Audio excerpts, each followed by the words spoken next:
ధీరజ్ ప్రేమ విడిపోవడానికి కారణం వల్లి అనే నిజం తెలుసుకుని వల్లికి ఊహించని షాక్ ఇచ్చిన రామరాజు.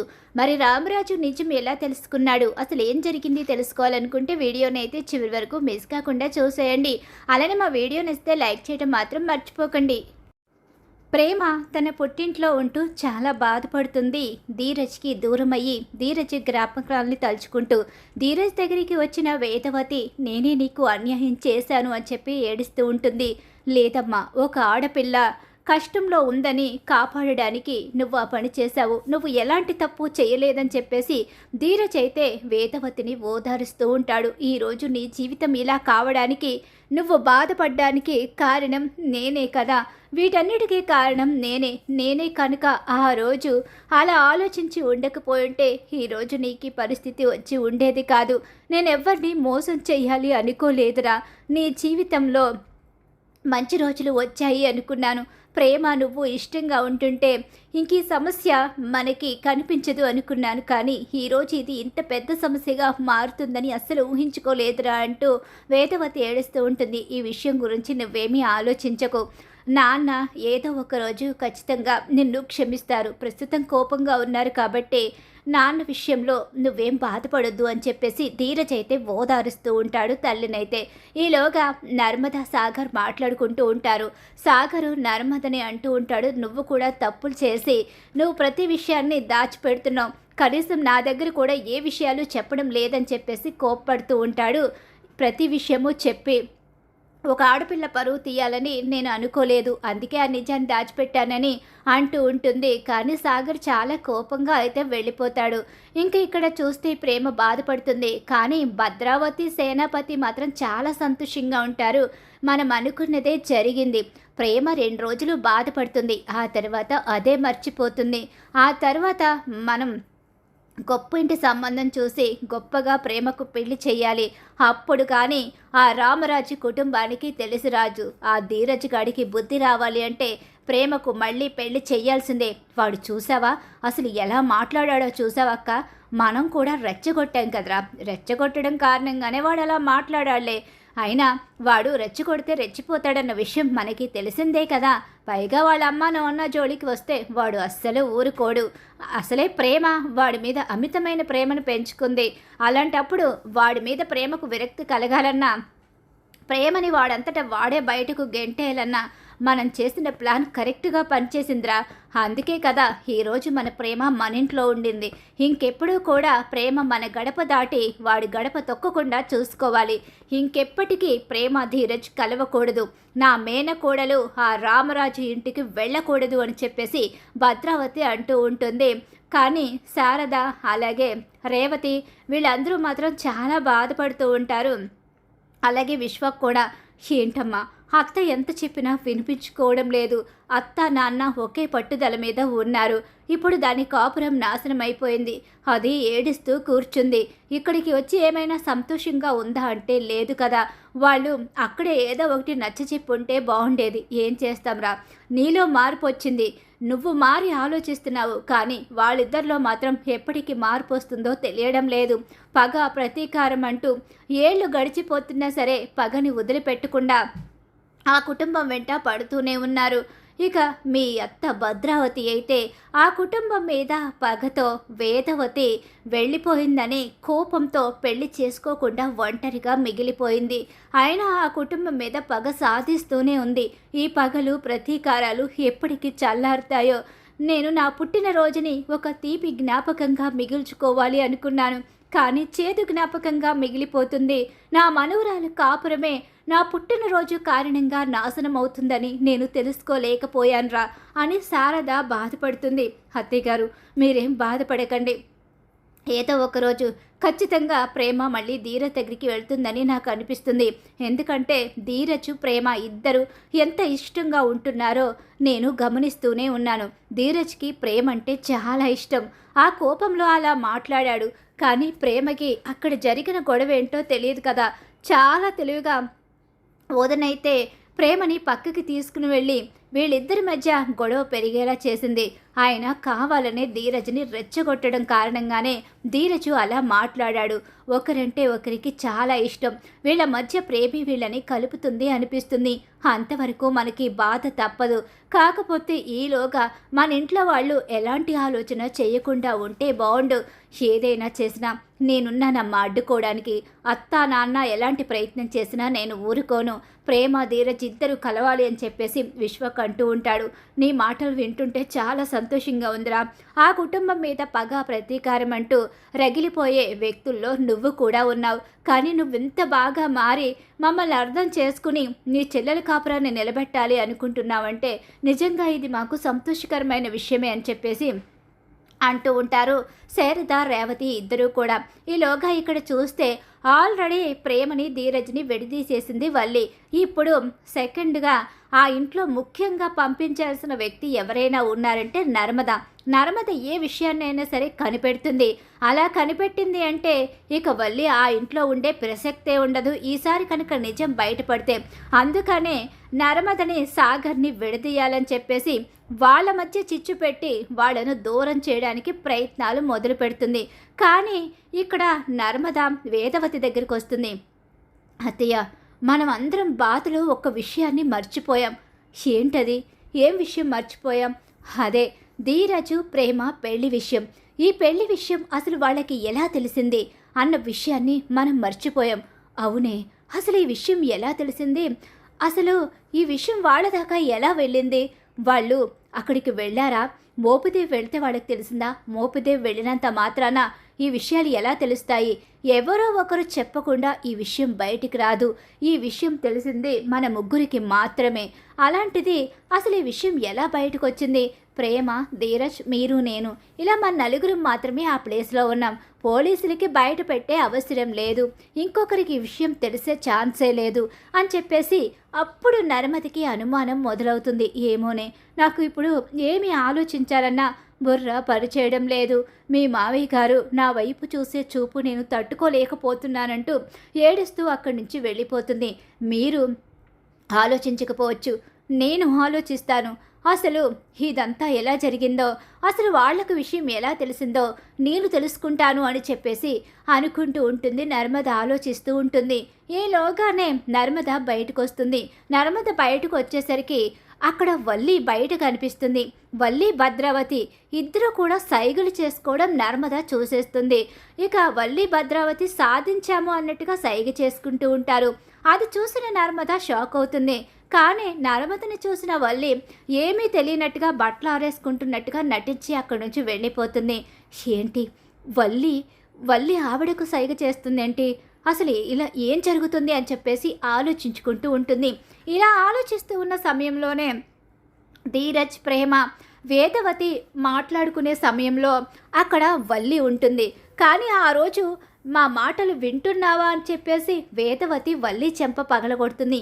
నేను మీ మాటలు వినడం లేదు అంటూ చెవుల్లో పెట్టుకున్న ఇయర్బడ్స్ తీసి అక్కడి నుంచి బాధగా వెళ్ళిపోతుంది వల్లి. ఆ మాటలు వల్లి విని ఉండదులే అని ఆ రోజు సరిపెట్టుకున్నారు.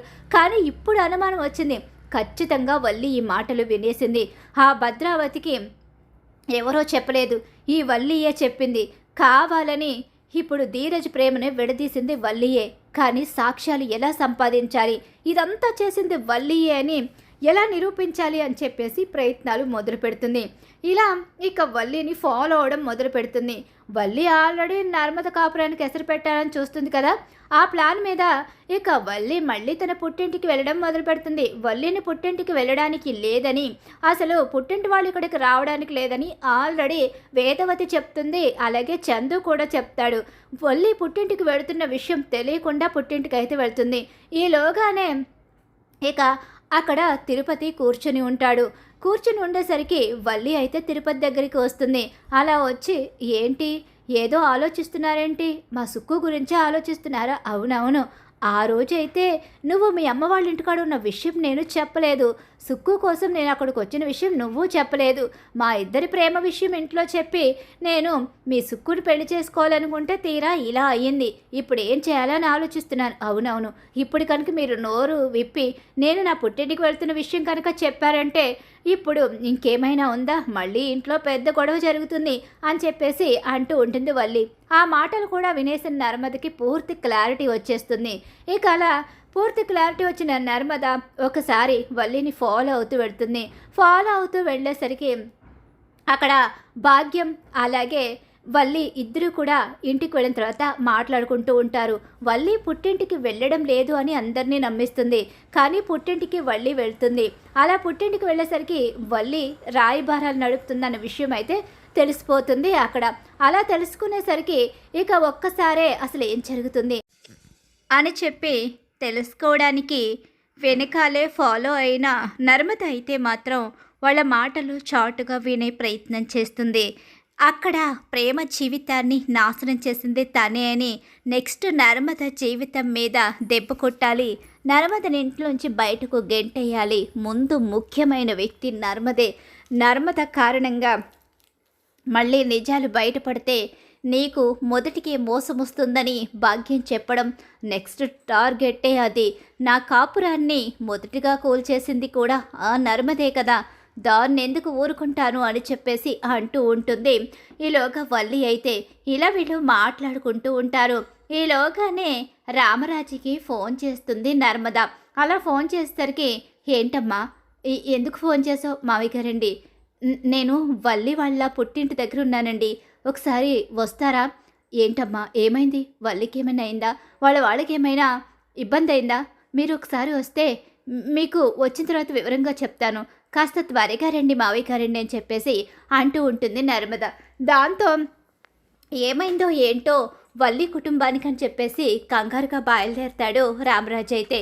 అలా కంగారుగా బయలుదేరి వచ్చేసరికి ఈలోగా బయటే నర్మద ఉంటుంది. ఏమైందమ్మా, ఎందుకంత అర్జెంటుగా రమ్మన్నావు? వాళ్ళకి ఎవరికైనా బాగాలేదా ఏంటి, ఏదైనా సీరియస్గా ఉందా ఏంటి అంత అర్జెంటుగా రమ్మన్నావు? చందుకు కూడా ఫోన్ చేయలేకపోయావా? వాళ్ళ అత్త మావయ్య ఎలా ఉన్నారు ఏంటి? మావయ్య గారండి కంగారు పడకండి, అలా అని మీరు సైలెంట్గా రండి. ఏమైందమ్మా, ఎందుకు అలా అంటున్నావు? ఒకసారి సైలెంట్గా రండి మావయ్య గారిని అని చెప్పేసి ఇక రామరాజుని తీసుకుని సైలెంట్గా పక్క నుంచి వస్తుంది. ఒకసారి అటు చూడండి మావయ్య గారిని అని చెప్పేసి అంటూ ఉంటుంది. ఇక వాళ్ళు పండగ చేసుకుంటూ ఉంటారు, హ్యాపీగా నవ్వుకుంటూ మాట్లాడుకుంటూ ఉంటారు. కాపురాల్ని కూల్చేయడంలో నా కూతురు తెలివితేటలు మీరిపోయింది. అటు ప్రేమ ధీరజుల కాపురాన్ని చాలా తెలివిగా కూల్చేసింది. ఆ రహస్యంని చెవున పడ్డం చాలా మంచిదైంది. లేకపోతే నీ కాపురాన్ని కూల్చేసి నీ భర్తకి నిన్ను దూరం చేస్తారా? మనము ఎన్ని తప్పులు చేసినా మనం అన్నీ కూడా నీ కాపురం కోసమే చేశాము, కానీ ఈరోజు నీ భర్తే నీతో మాట్లాడకుండా చేసేశారు. నువ్వు చేసిన తప్పులన్నీ బయటపెట్టి కడుపు నాటకాన్ని బయట పెట్టేసరికి అల్లుడు గారు నీ మొహం కూడా చూడడానికి ఇష్టపడడం లేదు. వాళ్ళు మాత్రం నువ్వు బాధపడుతూ ఉంటే వాళ్ళు సంతోషంగా ఉంటారు. మనం పెళ్లి విషయంలో రామరాజు గారిని చాలా మోసం చేశాము. అన్నయ్య గారు కనుక తెలిస్తే మనల్ని చంపేస్తారు. ఇంతట్లో తెలిసే అవకాశం లేదులే.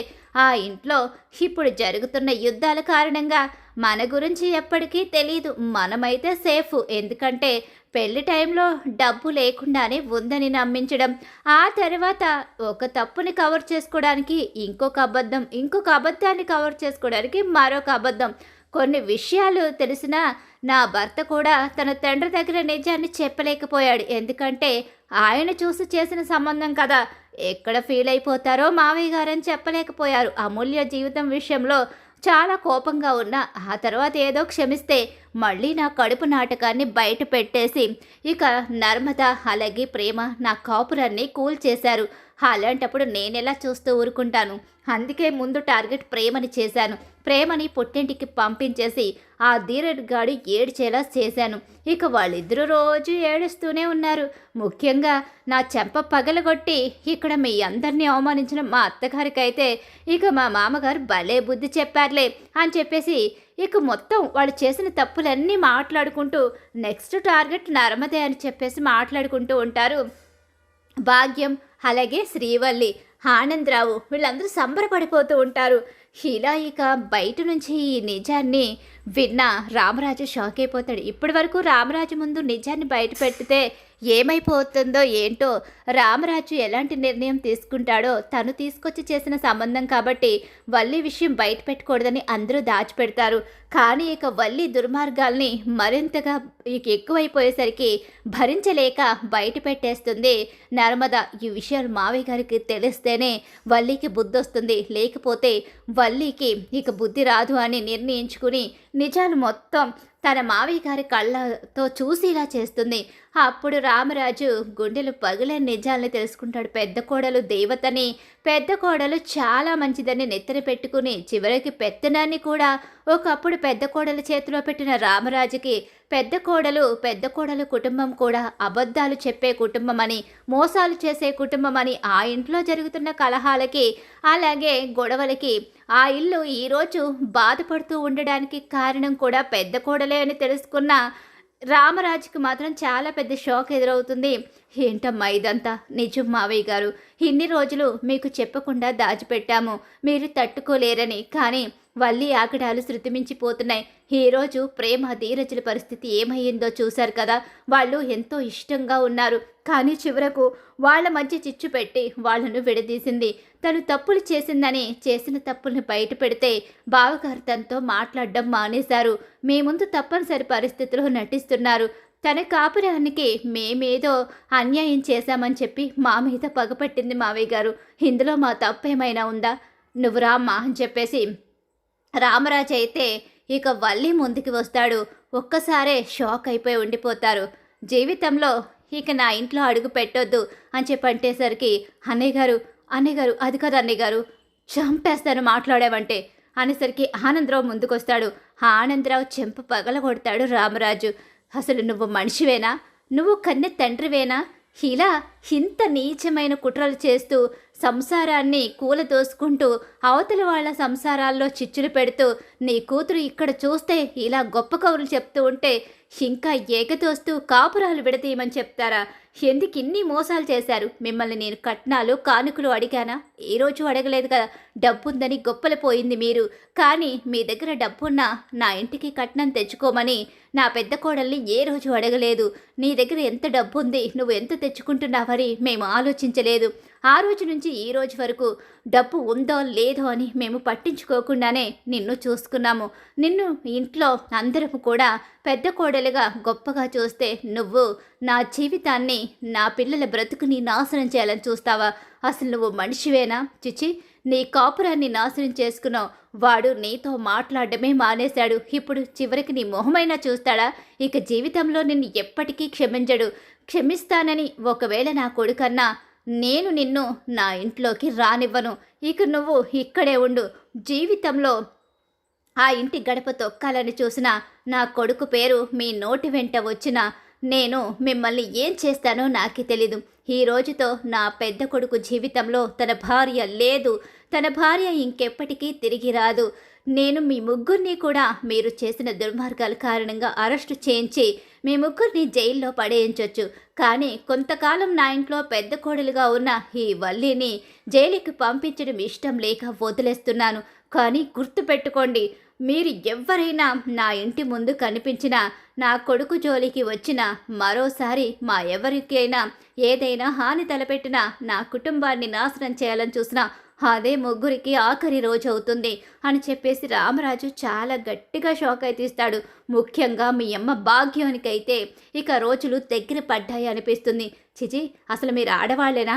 ఇంత నీచమైన కుట్రలు చేసే మిమ్మల్ని చూస్తే నాకు అసలు ఆడవాళ్ళంటేనే అసహ్యం కలుగుతుంది. కానీ నా ఇంట్లో ఆడవాళ్ళు ఎంతో ప్రేమగా ఉంటారు.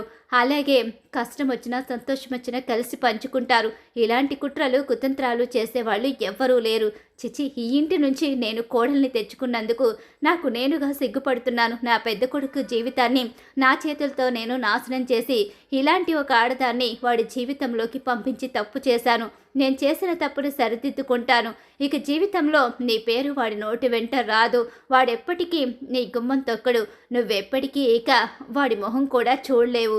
ఎందుకంటే వాడు నాకు తెలిసిన మరుక్షణమే నిన్ను బయటికి తోసేస్తాడు. కాబట్టి ఇక అవసరం లేకుండా నువ్వే అక్కడికి రాకుండా ఇక్కడే ఉండిపోవచ్చు. మీకు ఇప్పుడు మర్యాదగా చెప్పాను. ఇంకొకసారి నా ఇంటి ముందుకొస్తే మర్యాదగా చెప్పను, చంపేస్తానని చెప్పేసి బాగా తిట్టి వార్నింగ్ ఇచ్చి ఇక జీవితంలో వాళ్ళ మొహాలు చూపించొద్దని చెప్పేసి అక్కడి నుంచి బయలుదేరుతాడు రామరాజు. అలా వల్లి భాగ్యానికైతే పెద్ద షాకే ఎదురవుతుంది. ఇక ఆనందరావు అయితే షాక్ అయిపోయి ఉండిపోతాడు. ఇక నిజమైతే బయటపడిపోతుంది అందరి ముందు. మరి ఖచ్చితంగా రాబోయే కథలో ఇలా అయితే జరగబోతుంది. రామరాజు ముందు నర్మద నిజం బయట పెట్టబోతుంది సాక్ష్యాలతో సహా. మరి నిజం తెలుసుకున్న రామరాజు తన చిన్న కొడుకు కోడల్ని ఎలా కలుపుతాడు, ఏం జరగబోతుంది అన్నది రాబోయే కథలో అయితే తెలుసుకుందాం. మరి ఇలానే జరగాలి, వల్లి నిజస్వరూపం రామరాజు తెలుసుకోవాలని మీరు కోరుకుంటున్నారా? అయితే వీడియోని తప్పకుండా లైక్ చేయండి. అలాగే మా వీడియో కనుక మీకు నచ్చినట్లయితే పక్కనే ఉన్న హై బటన్ మీద క్లిక్ చేయండి.